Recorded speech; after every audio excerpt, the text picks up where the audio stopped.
Chilling tales for dark nights.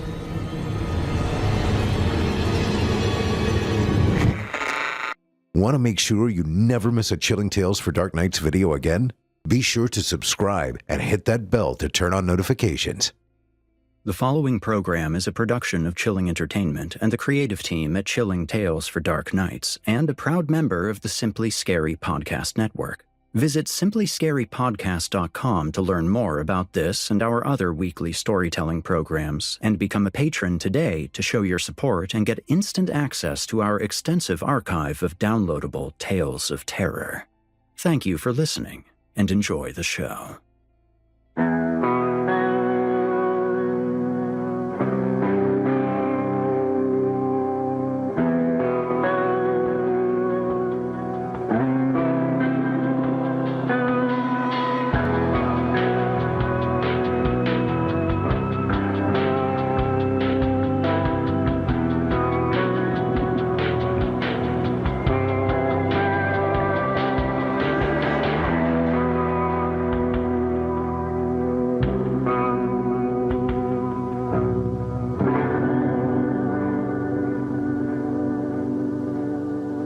Disclaimer.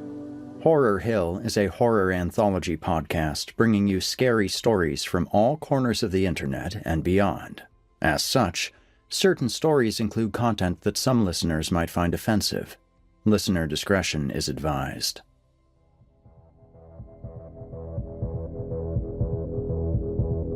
Hello, listeners, and welcome to Horror Hill. I'm your host, Eric Peabody. Tonight, I'll be presenting two more stories from Ambrose Ibsen's new collection, What Gathers at Dusk.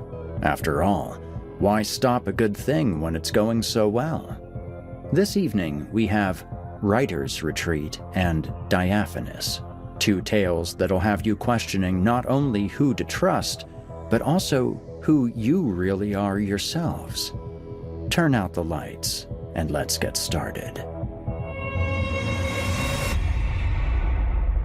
You're listening to the free edition of this program. If you'd like to help support Horror Hill and also remove these pesky ads, head to chillingtalesfordarknights.com and click Patrons in the upper menu to sign up today. You'll get instant access to hundreds of ad-free stories, so what are you waiting for?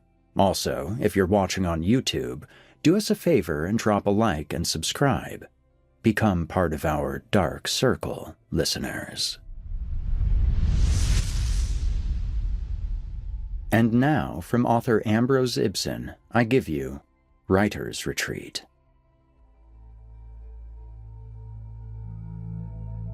It was late in spring when my friend and I happened upon the little cottage which sat wreathed in gloom and far from any marked road.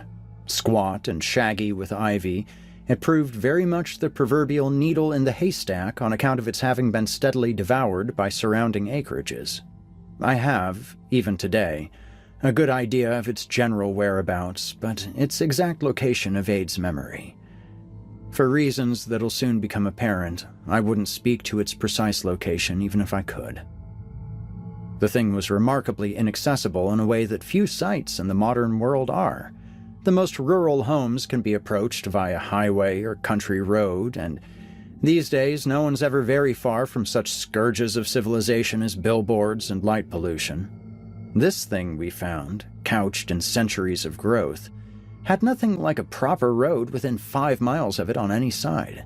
It was a Point Nemo of sorts, a veritable cryptid, seldom glimpsed except, perhaps, by air, where curious pilots might now and then encounter it, only to doubt what they'd seen. Its Lincoln log-style construction introduced it as a thing from a bygone age, though just how old it was, neither my friend nor I could really say.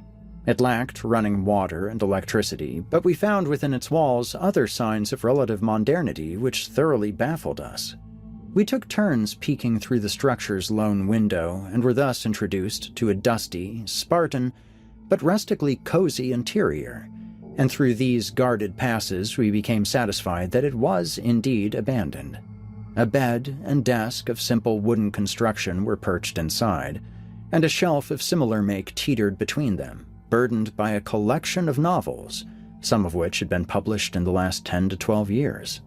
There were, besides, piles of notebooks and loose paper upon the desk, and an assortment of fine pens, the lot of them regrettably dried out and ruined by time. A small stock of wood sat cobwebbed to the right of the meager fireplace, and the entryway had been lent something of the homey by a ruddy rug. Within a crooked cabinet, hardly deep enough to warrant the name, we discovered a few canned goods some 6 years past their sell-by dates and a glass bottle filled with some cloudy brown liquor. That was all. Of course, we wondered who the place belonged to, what the structure had been used for, if the owner still lived. Theories were batted back and forth like ping-pong balls, but we didn't wonder for long. The answer, it turned out, was close at hand.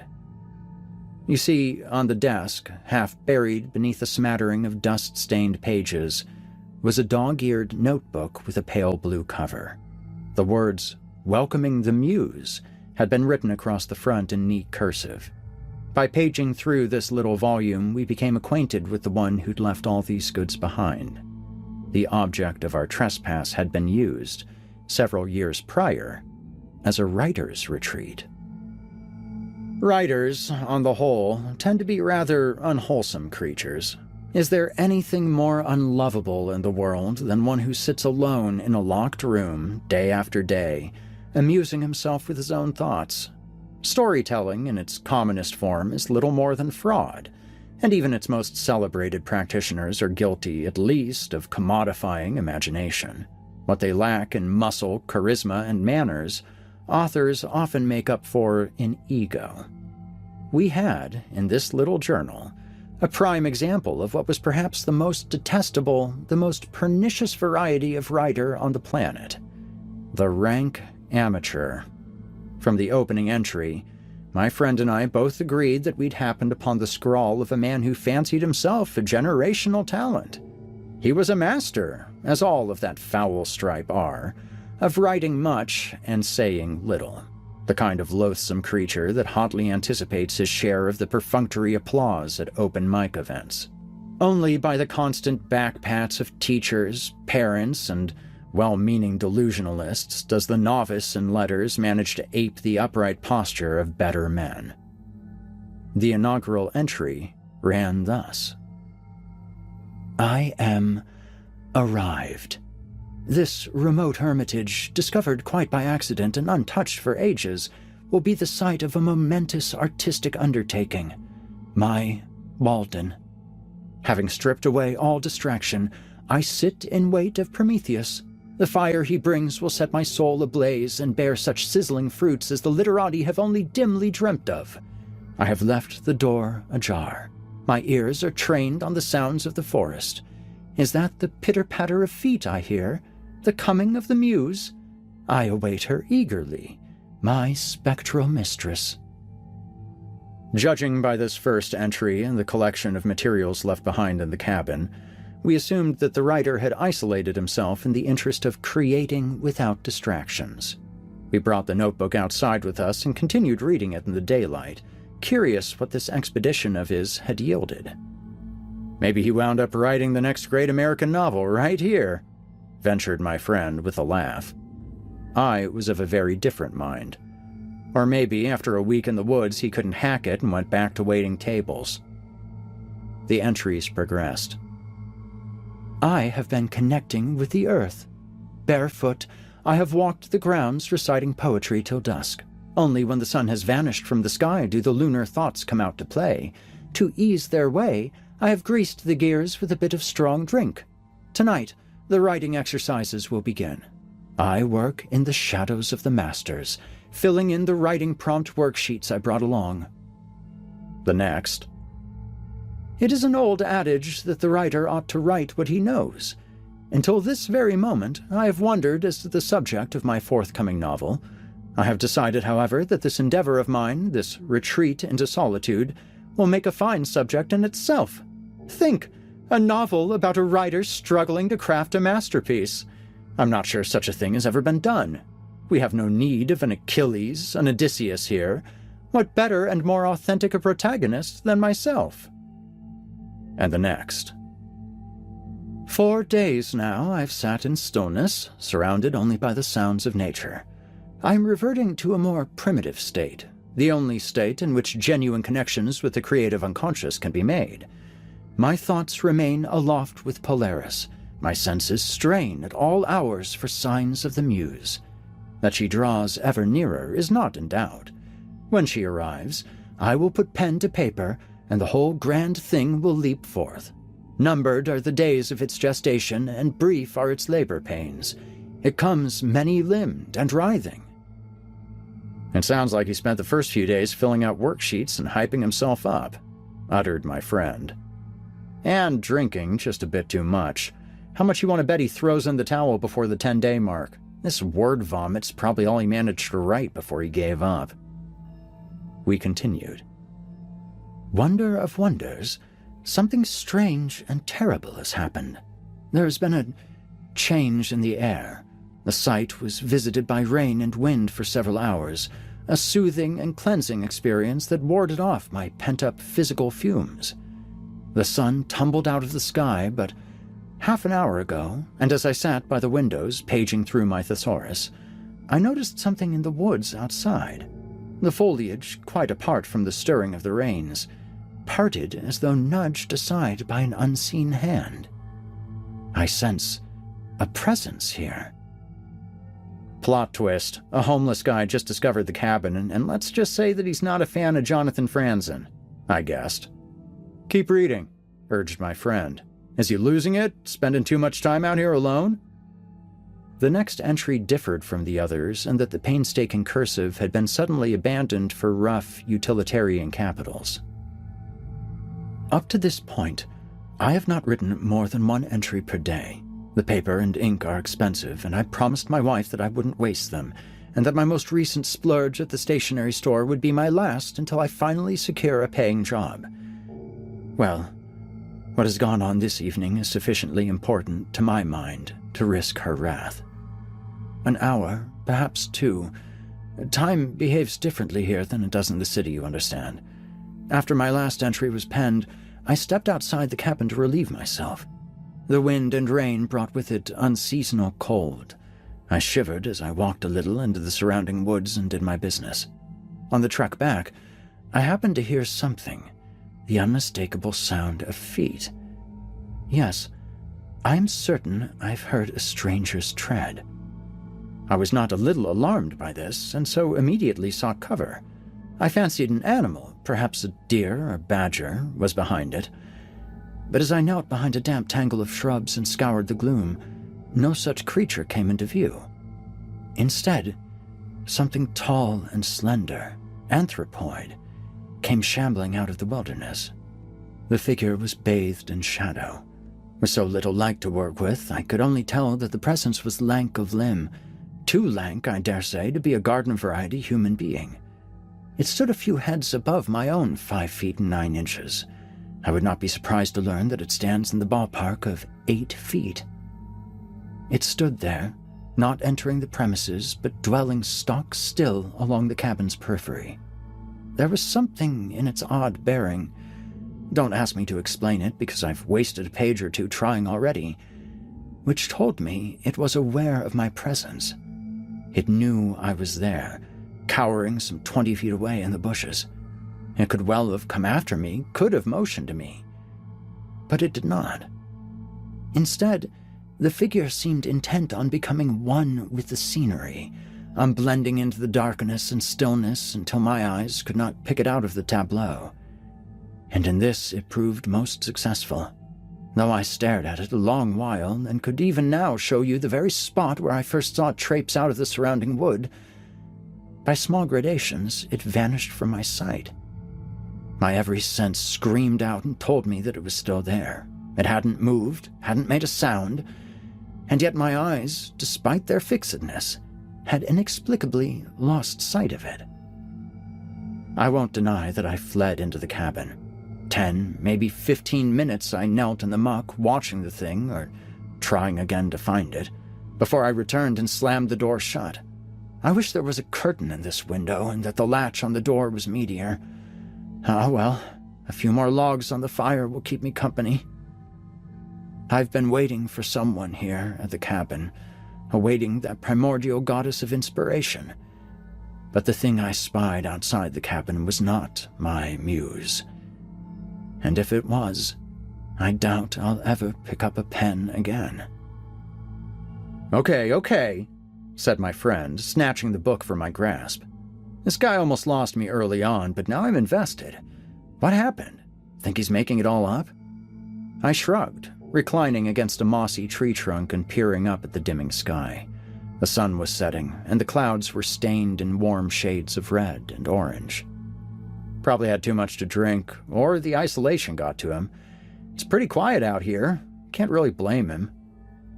My friend was ignoring me, had already begun diving into the next entry. Oh man, you aren't going to believe this. I sat up. What now? He got abducted by aliens or something? The next entry read as follows. I am writing this because, should I die, I have no other way of telling the world what's become of me. My phone has no reception here, and the area is so remote that I cannot hope to reach civilization on my own. At the end of this planned excursion, my wife will be waiting at the closest site of ingress, a little metro park. I plan to march out in the daylight hours. I doubt very much that I could safely exit the woods by night. Until then, I have no choice but to fend for myself. It's about 2 a.m. as I write this. Since that last update, I haven't bothered to leave the cabin but once. An empty food can has made a serviceable urinal, and I've spent most of my nights sitting by the window, my gaze roving and roving after doubtful shadows in the brush. There have been times when I've studied one spot in the forest, some cluster of trees or tangle of branches, only to feel in my hindbrain that I've touched upon the hem of something else, something that fills the same space but which my eyes cannot settle upon. I know how this sounds, and if a professional were to tell me right now that I'm insane, delusional, then I would be most glad to hear it and to have them drag me off to someplace secure. But I am not crazy. You see, my store of wood was growing a bit sparse. In the interest of chasing off the cold, I dared to step outside and visit the woodpile. There, like a spooked animal, I grabbed up as many logs as I could, pressed them to myself, and prepared to race back inside. Have you ever lost yourself in a body of deep water? Drowned, perhaps? I have. But in my case, there was no water involved. I drowned in the open air as I turned back toward the cabin. Clutching the wood to my breast, I made the quickest, quietest steps I could on my return journey, only to reel back in horror and drop a few pieces onto the ground. I could not breathe. I could no more make use of the fresh air than a fish cast onto a dry shore. The woods all around me erupted into movement. I watched the growths quake and tremble and wave, but all this brought with it not one iota of noise. There was no wind to speak of, but the limbs of the trees whipped about as though in a tempest. Something was on the move, working the outdoors into a furor, but it brought with it no sound. It was as though the shadow between every trunk and branch had suddenly mobilized, like the black of the sky had stolen soundlessly out of the cosmos and trained its fury on me. I did what instinct demanded. I charged toward the cabin. However small it is, I wagered that its 4 walls would offer a modicum of protection. But when I stepped inside, my shaky hands fumbling with the door, I saw that I was not alone. There was a figure there, crouched near the fireplace. He stood in the little corner to the right so that the orange glow of my dying fire could scarcely reach him.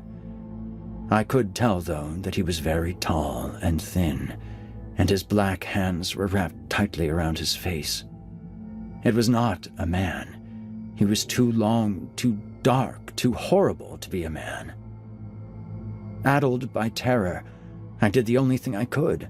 I snatched a pen and this notebook from the desk and then went running from the cabin. I must record this, must warn off others from visiting this wretched place after dark. If you are reading this, heed my warning and turn back while you still can. As to what's become of me, well, I suppose that depends on whether there's an entry after this one. My friend and I turned the page with bated breath. The next page was blank, and so was the next one.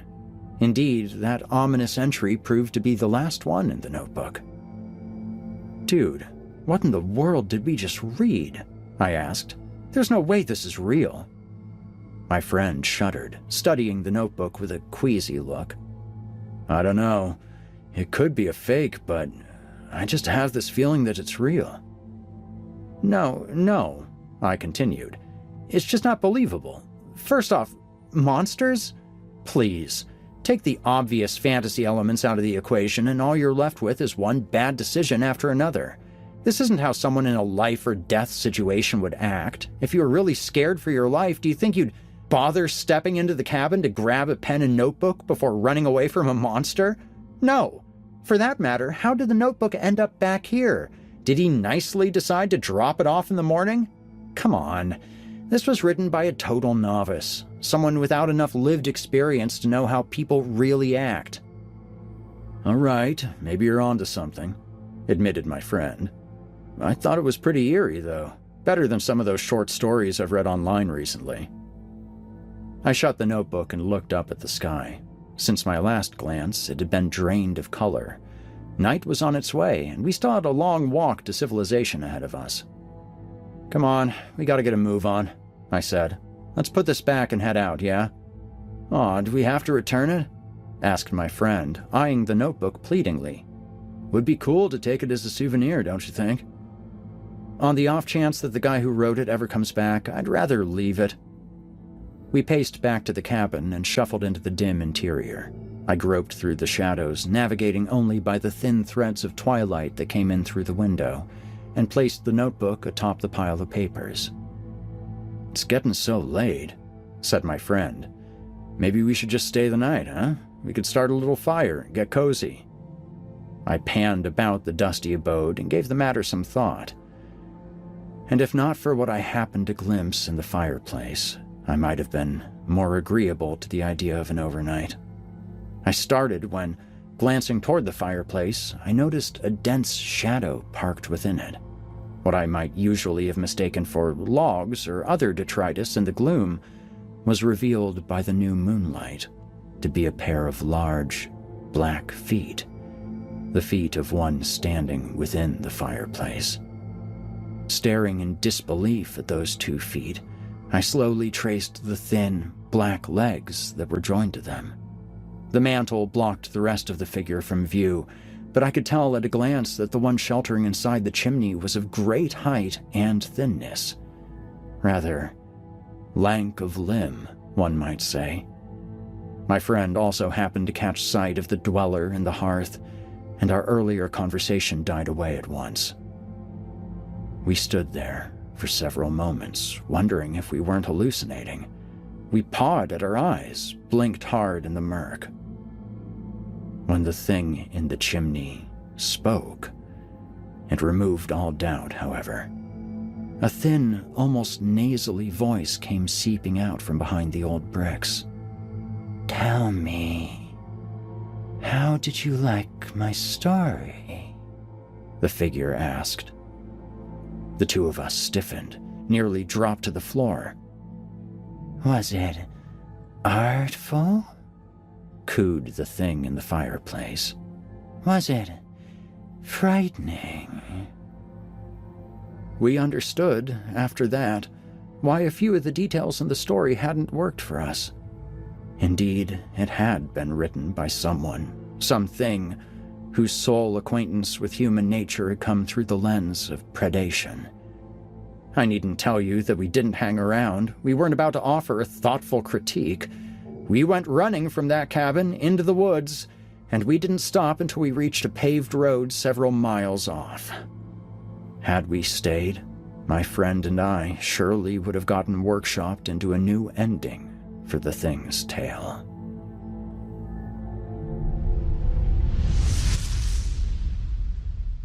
You've been listening to Writer's Retreat by Ambrose Ibsen.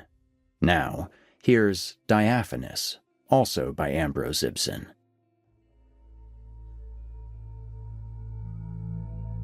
Peyton clutched the camouflaged netting to himself and turned a wide eye to the vast wall of woods at his back.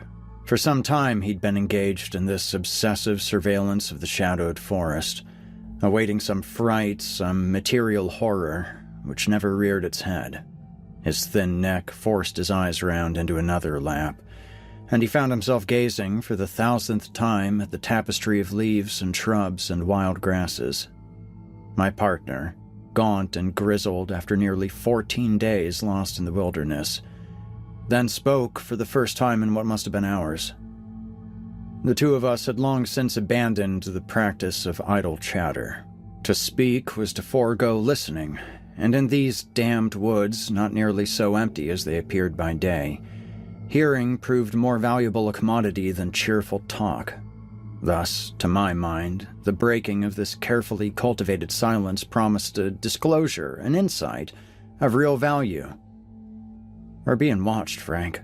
I can feel their eyes upon us now," said Peyton, whiskers crawling across his cheeks in a tight wince. "This camouflage, our attempts to be silent, it's all meaningless. They know we're here, Frank, and they're watching." Many hours had passed since I, too, had last spoken anything more than a grunt or groan, and when I found my voice there, seated by the water's edge, my reply was scalding. I was angry not simply on account of his paranoia, or because I hated the shakiness and timidity that had possessed him over the course of the preceding days, but because he had shattered our precious silence to note something I knew well enough myself. "Of course they're watching, you idiot," I spat under my breath. "We haven't got an hour of daylight left. Things are stirring, coming to in the woods, which were sluggish at the height of day. Keep your mouth shut. They'll hear us," I warned. "They'll hear us." My calloused hands, blackened by days of wandering, tightened around my scrap of camouflage netting, the sole souvenir of the camp we'd abandoned 10 miles away on that moonlit night. Instinctively, the two of us had clung to the stuff, had gone even to the trouble of dividing it into 2 equal portions, that we might drape ourselves in it and disappear into the natural scenery. While trekking along the endless shore or taking our rest, we huddled beneath the textured netting like humps of cowardly moss. There are things in this world that cannot be so easily fooled, however. The senses of these are not limited to base sight, hearing, and taste. Their perceptions are filtered through a more panoramic array and enjoy far greater precision than those of humble man. It was a thing of this kind, neither man nor animal, that held us in its gaze from somewhere in the forest. This was the same gaze we'd been running from for almost 14 days. We had been drawn to this wild country, just like those who'd come before us, by the promise of gold. That our predecessors in the chase had either vanished or died under mysterious circumstances did not deter us in the least. In fact, the two of us, boasting a combined 3 decades of experience in hiking and general bushcraft, haughtily noted the failures of the others and drew up new, better routes for our expedition, which would take us deeper into the so-called Headless Valley than anyone had gone before. Our kit had been state-of-the-art. We'd fancied ourselves strong and capable. Neither had the two of us been deterred by the illegality of our quest. Large swaths of the region had been locked down in decades prior by conservationists on both the provincial and federal levels, making our search for gold all the riskier. If caught, heavy fines or imprisonment surely awaited us. To venture is sometimes to gain, though. Depending on how the coin toss went, we would either emerge felons or Creosises, and fancying ourselves cleverer than the sleepy mounted police, we ultimately banked on our coming out the latter. The two of us stepped into our boat and plunged into the choppy waters of the South Nahanni. It's a volatile river on the best of days, at turns glassily calm and violently turbulent, snaking for untold miles between towering ramparts of mountain. Even in full sun, one may sail for hours in the shade of these mountains, which crowd upon the water from both sides and choke the Valley of Light. As such, the drink is always cold, the rare strips of habitable bank are invariably damp, and night often brings with it rolling waves of mist. By day, we navigated rapids and strove toward the heart of this northwestern territory, more than 11,000 miles square. Our nights were spent on the banks of the river, where we pitched our tents, tracked our progress on maps, and supplemented our simple meals with local fish. In spots where the waters were shallower and stiller, we made liberal use of our sluices, dredging up loads of stinking sediment in search of gold. I recall the day we were treated to our first taste of the stuff. Parked on a slender patch of shore some 50 miles deep, our panning turned up a wedge of gold the size of my thumb. At its discovery, the two of us rejoiced like madmen, our cries bouncing off the gray mountain walls. Further investigations of the riverbed proved fruitless, but Peyton and I both were convinced that the mother lode would be found just a little further downstream. And in the days that followed, our conviction seemed on the verge of being borne out.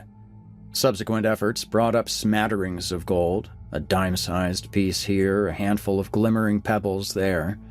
All were tucked lovingly into a reinforced sack to be divided equally and sold off at journey's end. With every ounce we added to the sack, our ambitions and fantasies grew wilder, more insatiable. I remember now, not without some bitterness, that we would sit along the bank, eating grilled pike by the fire, dreaming almost until dawn of the high life. In the end, however, the Nahanni Valley got to keep its gold.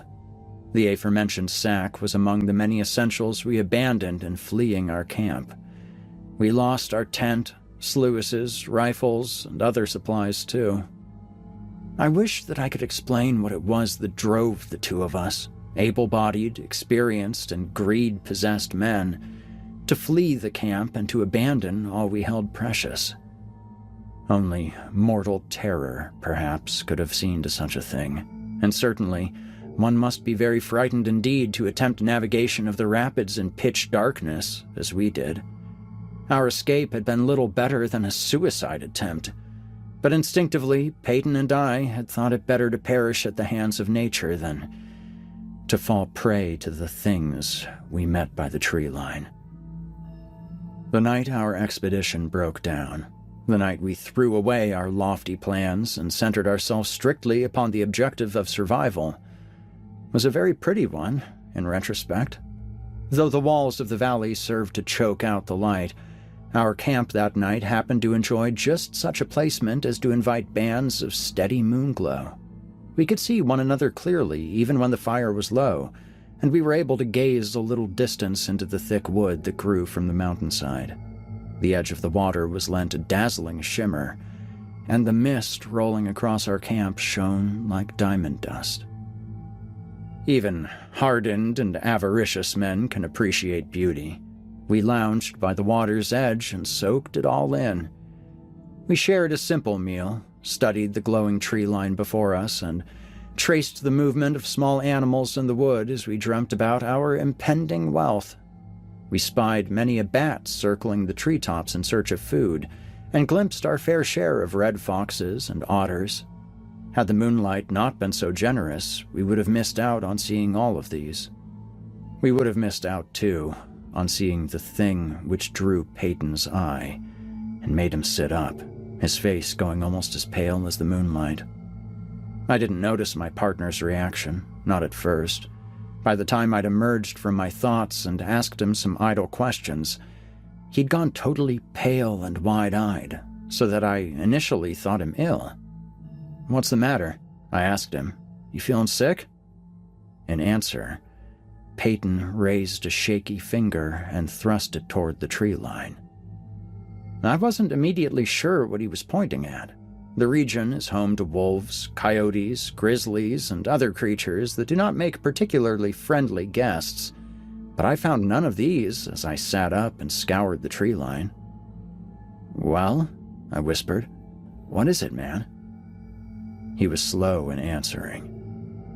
"There, in the trees," he finally stammered, His finger, still extended, jabbed at the air like a lance. "You see that?" "See what?" I think it's watching us, Frank." He suddenly withdrew his finger, thinking better of pointing it out. A little irate, I rose up with a groan, dusted myself off, and went traipsing past the fire toward the trees, eager to figure out what had him so spooked. I didn't make it 2 paces from Peyton's side, my eyes scouring the wood, before I suddenly retreated 6 paces. In fact, I kept on backing away until my boots met the soggy bank of the Nahanni. The 2 of us were being watched by something in those woods. Peyton had not been mistaken. Precisely what was doing the watching, though? This was a question which neither of us could answer. I know a bear when I see one. I know mountain lions and bison, moose, deer, the whole lot.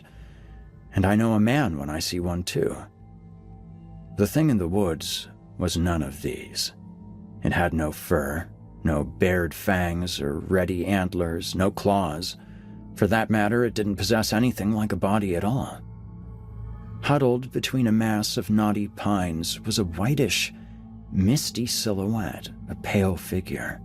It hadn't jumped out at me from the first glance on account of its delicacy. Its, if you can excuse me for using such a ludicrous word, ethereal quality. There was no physical body there exactly, just a white, vaporous impression of one, as though the light fog had become snagged on a tree limb and had twisted into a semi-human shape. I took it for nothing but an uncanny illusion, perpetuated by the fog and moonlight working in union. When the initial shock had passed, I firmed up a little and was ready to dress down my companion for having been so easily taken in. But then the thing took a step. Nigh bodiless, the vapor-wrapped thing drew nearer. Pulling away from the shadows of the wood as it did, more of its glimmering, translucent outline was bared to the moon and rendered diaphanous. It was like looking at a densely woven cobweb in some ways, a human outline in gossamer.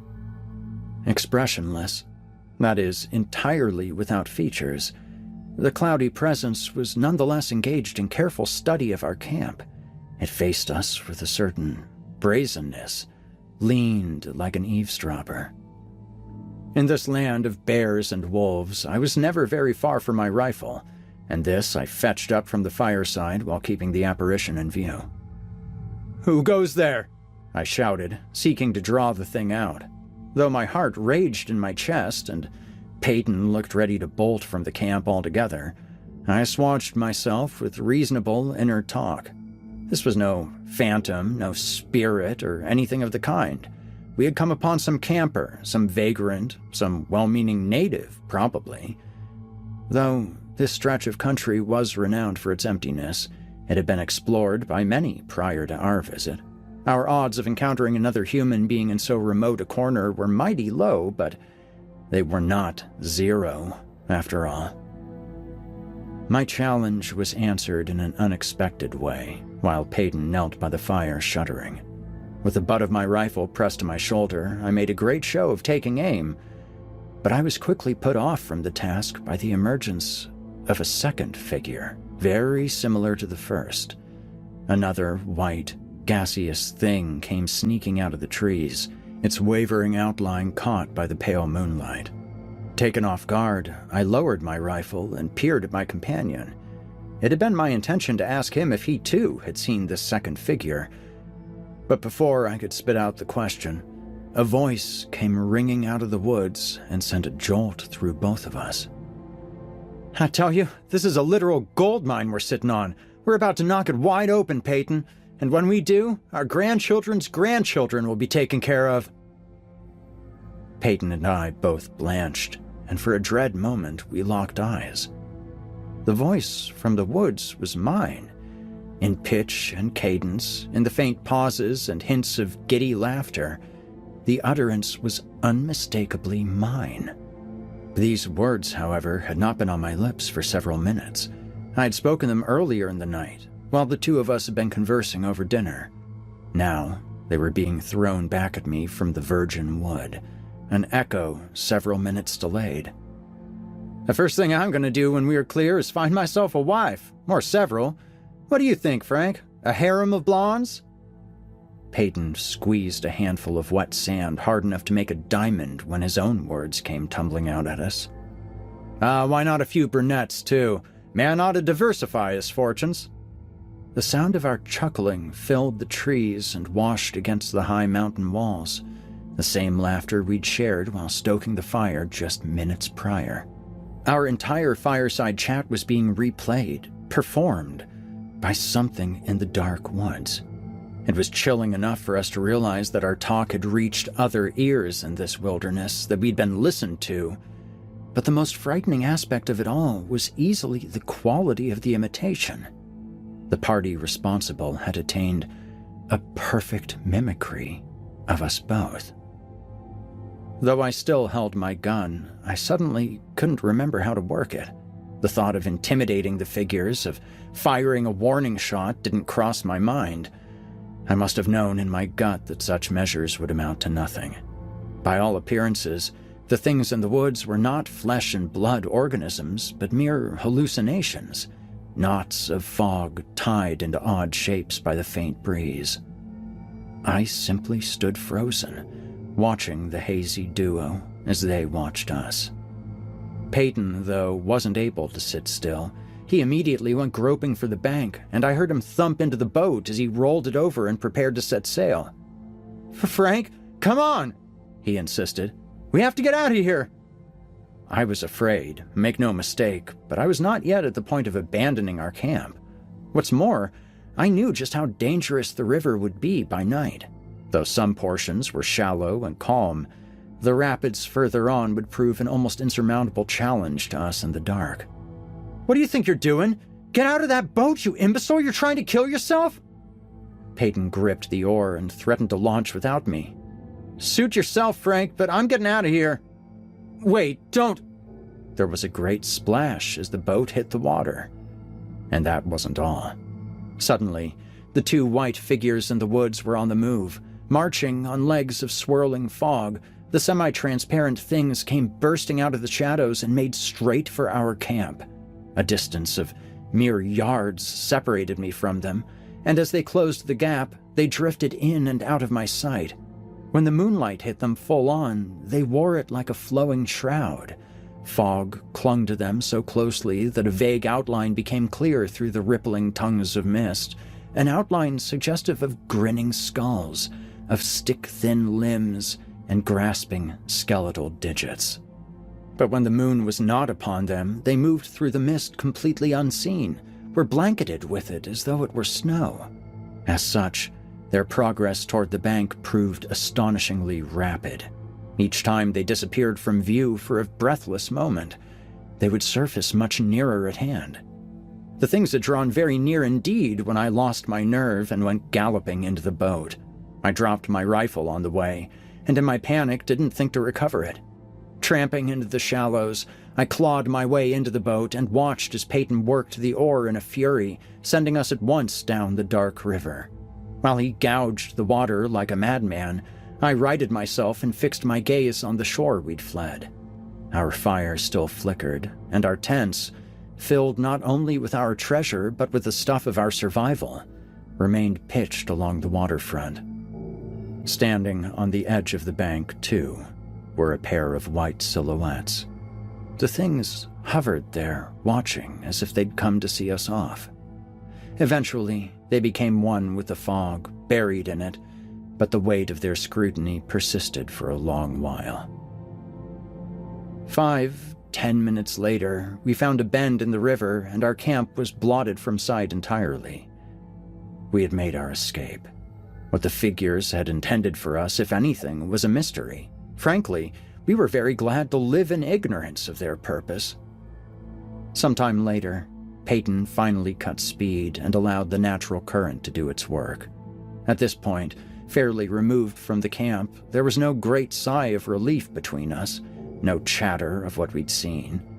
Bathed now in the syrupy shadows of the Nahanni Valley, We heard the distant rush of rapids and knew that we were soon to do battle with the river in an almost complete darkness.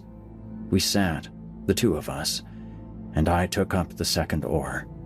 As we approached the nighted rapids, our silence was that of prisoners led to the guillotine. There is very little use in my embellishing the facts, or in giving a very thorough rundown of what happened next. Suffice it to say, we lost our fight against the South Nahanni. The boat capsized and was lost to us. Somehow, though, we remained afloat in the punishing flow long enough to grasp at a chunk of crumbling shoreline.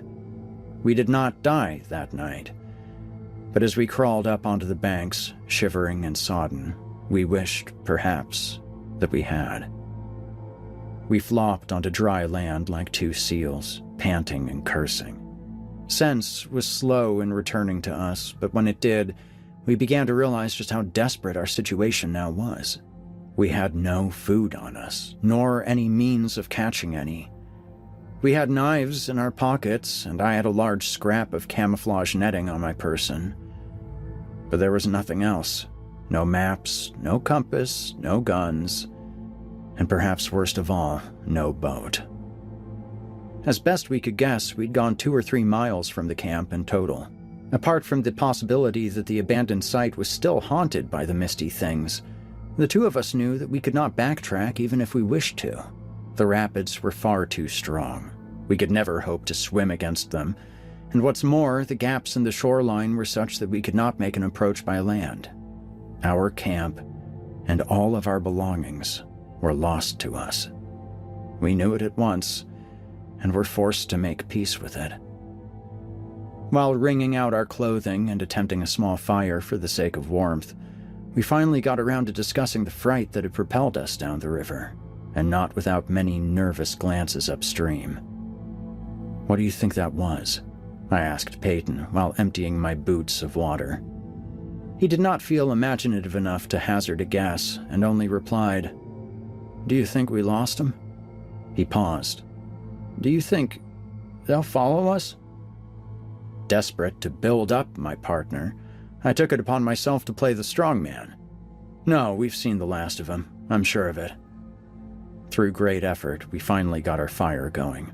Physically and mentally exhausted, we slept around it like cavemen, albeit lightly and with frequent awakenings. Still shaking off our dread, the two of us spoke very little in the hours that followed, and our ears made much of the smallest sounds. The faintest rustling awoke in us truly primal terror. Any perceived deviation from the sounds of nature saw us both sitting bolt upright, pale-faced and wide-eyed. Every time, these reactions of ours were in vain. Except for once. I stood relieving myself a few hours before dawn and moved to check the dryness of my boots by the fire when the hairs on the back of my neck suddenly stood at attention. Peyton, snoring uneasily up to that moment, quieted and shortly awoke, his eyes blinking in apparent confusion and his heavy head on a swivel. Though dozing, his senses, too, had picked up on something in our immediate surroundings. Together, we crouched by the fire and looked out across the river. We took in the mountain walls and the chaotic sprawl of pines that grew alongside them. We studied the great stones that jutted here and there from the moist earth and the muddy bank of the river, which still bore the deep gouges we'd made in our hasty clambering. Nothing looked awry. Our eyes met only the natural world. It was our ears that first alerted us to the presence of a threat. From some shadowed corner in a nearby copse, Peyton and I could never agree precisely where, we heard voices engaged in strained conversation. "What do you think that was?" said the one. After a long pause, "Do you think we lost him? Do you think they'll follow us?" chanced the other. "No," said the first, with a puffed-up bravado that could not but ring hollow in my ear. "We've seen the last of him, I'm sure of it." My blood, as well as Peyton's, froze. Our makeshift camp was awash in deep shadow. Thinking back to our encounter upstream, I knew that the misty things could not be seen in the dark. Only in the moonlight did they give the faintest evidence of their presence. Thus, I understood immediately that the things were upon us, that they had followed our progress downriver, and that they had sat quietly by, listening from the shadows. We did not give them an opportunity to step out of the mist and dark, but instead threw on our soggy boots and fled. We abandoned a second fire, our only source of comfort in the wretched wilderness, and went shambling through the brush for what must have been another 2 miles. All the while we threw our gazes backward, fearing what the moon might show us. Eventually, the horizon lightened, and mercifully, the light of day was poured out upon us. We erupted onto a sandy bank and collapsed, praying for an end to the night's pursuit. Some nervous hours ticked by before the two of us, much reassured by the brightness and warmth, decided that we had properly escaped. By the afternoon, we grew bold enough to place our focus on survival, and we did our best to chart a course back to civilization without recourse to the usual instruments. In the daylight, the terror of the previous night seemed to us a dream, a shameful hallucination. We laughed about it while enjoying the sun's favor. Later, when the sky began to darken and the valley dimmed, we could no longer find it in ourselves to laugh, however. And now, having repeated the cycle of terrified flight for almost 14 nights running, Peyton and I are at wit's end. Our primitive traps have brought us very little food, and though our forays into the woods have been many, we've come away with almost nothing edible. Growing feebler by the minute, gaunt and achy, we watch from the river's edge as the sun dips out of the sky.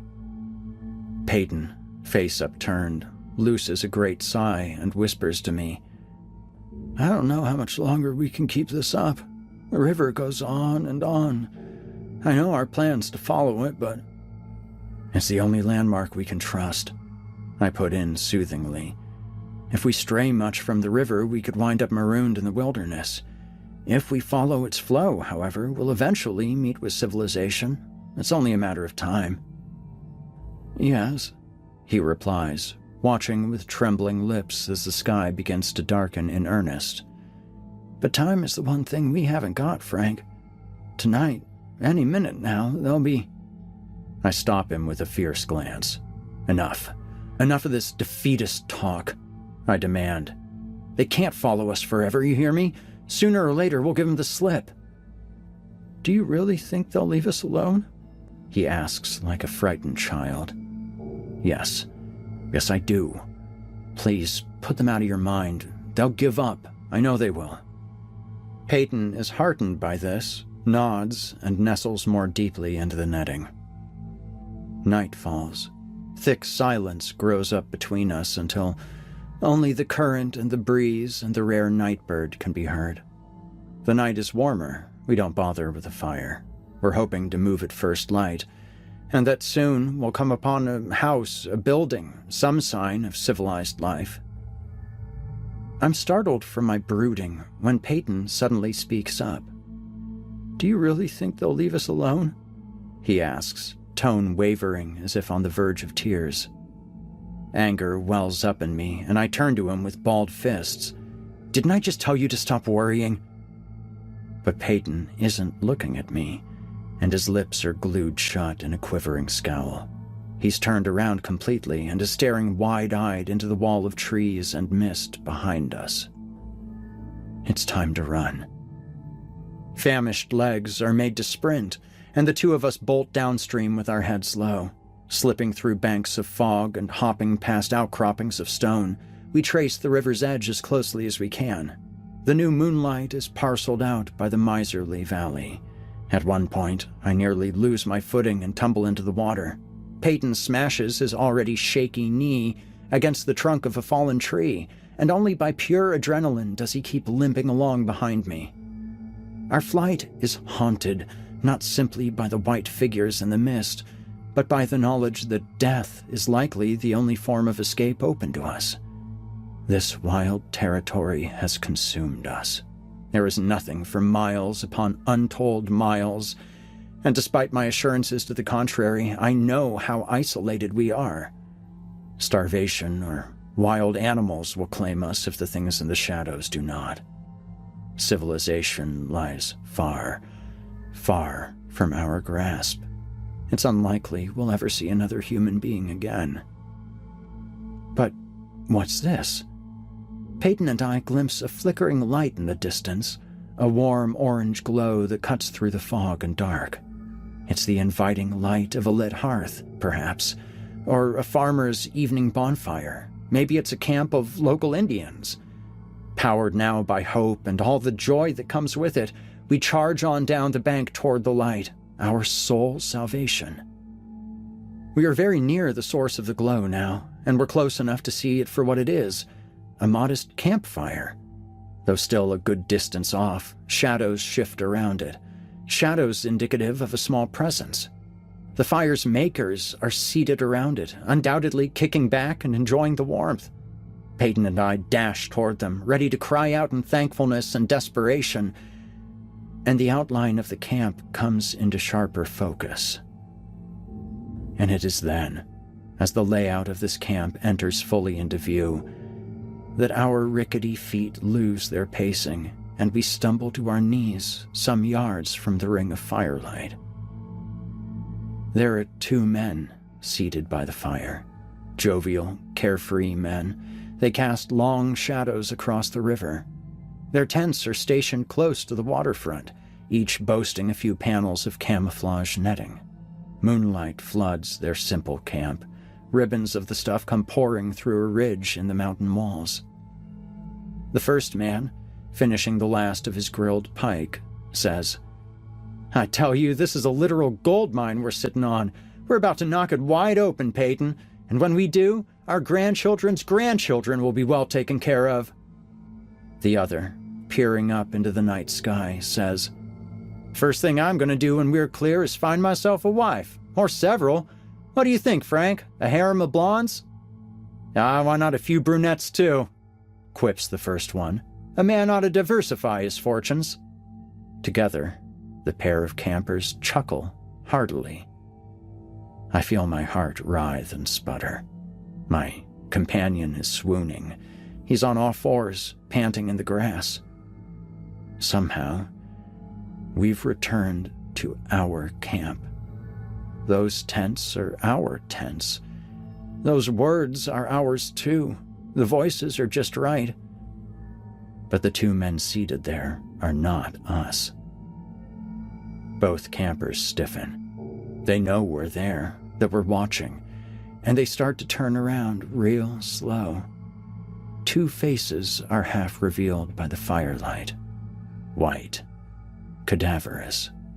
A thread of white mist tours an empty socket like an eel. Coils of vapor come rolling out of an empty mouth and mingle with the smoke. Suddenly, Peyton looses a little laugh beside me, a nervous, unhinged kind of sound forced past a blubbering sob. "Say," he whispers to me, "they look like a friendly lot. Maybe we should ask them for directions."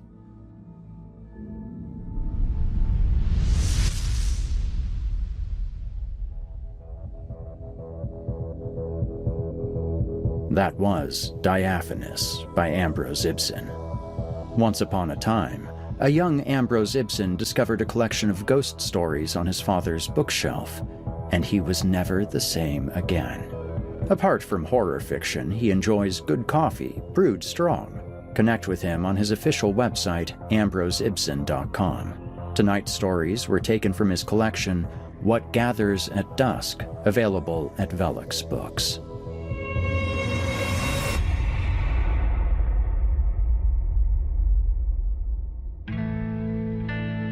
What I love about Ambrose's work, in part, is how he takes classic creepypasta themes and lovingly retools them into very new horrors. As we've seen across these last two episodes, the spirit of online terror is alive and well. With a little luck, we'll have Ambrose back sometime soon, hopefully to deliver more threatening forms that have crawled straight out of the uncanny valley. My thanks to Ambrose Ibsen for the stories these last 2 weeks, and as always, thanks to you fine listeners for joining me. I'll be back with a fresh cut of Horror Hill for you next week, so be sure to tune back in. Until that time, stay spooky. You've been listening to the Horror Hill podcast, a production of Chilling Entertainment and the creative team at Chilling Tales for Dark Nights.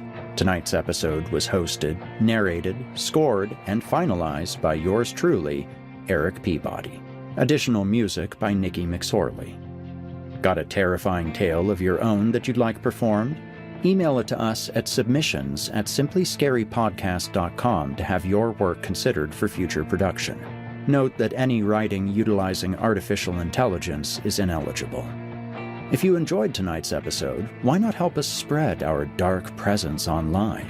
You can follow Chilling Tales for Dark Nights on social media, and upvote, subscribe, and hit the bell notification icon if you're listening to this on YouTube. It helps us out a lot and also keeps you up to date on new episodes. If you'd like access to uninterrupted horror, free of ads and these annoying bookend segments, might I recommend signing up to be a patron? You'll get access to hundreds of episodes of this show, as well as everything from the other programs in the Chilling Tales for Dark Nights cabal. That means all of Scary Stories Told in the Dark, Drew Blood's Dark Tales, and more. It's a veritable smorgasbord of horrific delights. Head to chillingtalesfordarknights.com to get started. If you're looking for someone to narrate or handle audio production for your own personal project, I just so happen to know a guy. Email me at ericpeabodyvoice@gmail.com. That's ERIKPEABODYVOICE@gmail.com, and we can talk details. If darkness is what you're after, listener, your search is over. Yet, let it be known, you haven't found the darkness. The darkness has found you.